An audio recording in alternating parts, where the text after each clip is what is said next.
तो देखिए ये भी क्वेश्चन एनडीए 2025 में सितंबर वाले पेपर में है, सेकंड में। बहुत इजी क्वेश्चन है। हमें tan 1/2 सेक इनवर्स 2/√3 की वैल्यू फाइंड आउट करनी है, ठीक है।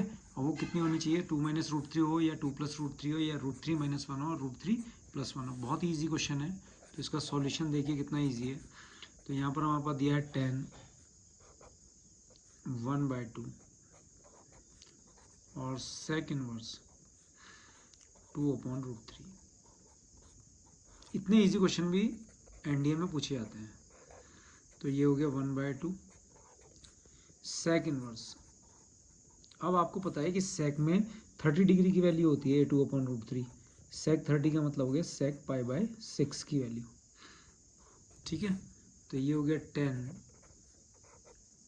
1/2 और यहाँ सेक इनवर्स से सेक, तो ये कितना बच गया, केवल π/6, ठीक है।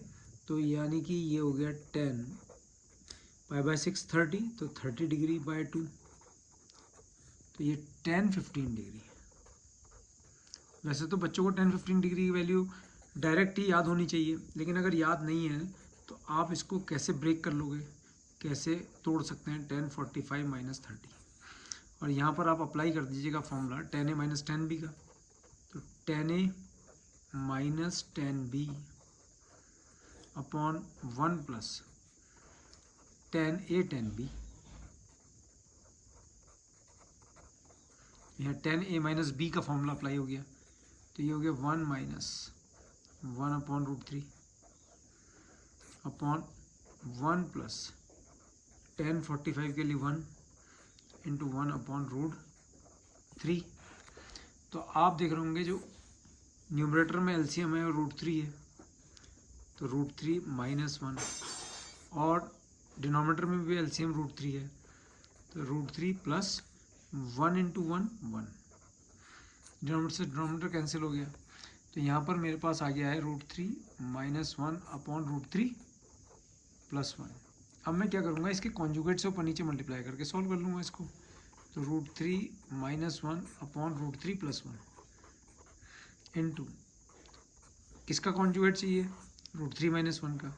कितना होगा, √3 - 1 अपॉन √3 - 1। तो आप देख रहे होंगे न्यूमरेटर में आ गया √3 - 1 का होल स्क्वायर अपॉन यहाँ पर हो गया a + b और a - b।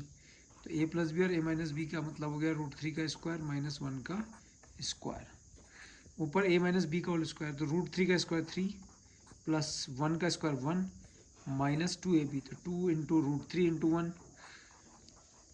तो यहाँ पर आ गया 3 - 1, ठीक है। तो ये आ गया 4 - 2√3, 4 - 2√3 अपॉन कितना है 2। कितना कॉमन आ गया 2, तो 2 - √3 अपॉन 2। तो 2 से 2 कैंसिल आउट हो गया।